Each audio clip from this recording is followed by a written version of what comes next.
देशात इंडिया आघाडी करून सत्तेची स्वप्न पाहणाऱ्या काँग्रेसच्या जागा आतापेक्षा कमी होण्याचा अंदाज महाओपिनियन पोलमध्ये वर्तवण्यात आला आहे।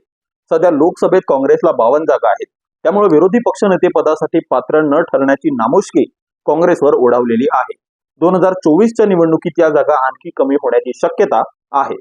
काँग्रेसला केवळ 49 जागा मिळण्याचा अंदाज वर्तविण्यात आला आहे।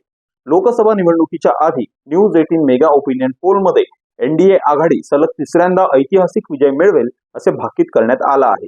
एवढंच नाही तर पंतप्रधान नरेंद्र मोदींच्या नेतृत्वात एनडीए 400 जागांचा आकडा पार करेल असा अंदाज देखील वर्तवण्यात आला आहे। भारतातील सर्वात मोठ्या ओपिनियन पोलचा अंदाज आहे की 2024च्या लोकसभा निवडणुकीत भाजप विक्रमी 350 जागांवर विजय मिळवेल। त्यासोबतच 543 लोकसभा खासदारांपैकी भाजप प्रणित एनडीएला 411 जागा मिळतील असा अंदाज वर्तवण्यात आला आहे। याचाच अर्थ एनडीएतील घटक पक्षांना 61 जागांवर विजय मिळेल असा अंदाज ओपिनियन पोलमध्ये वर्तवण्यात आला आहे।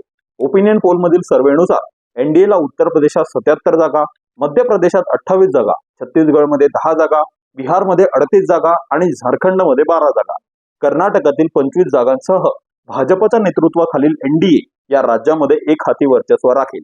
याशिवाय आंध्र प्रदेशासह इतर राज्यांमध्ये या संख्येत लक्षणीय वाढ होण्याची शक्यता आहे। येथे संख्या 18 जागांवर जाईल।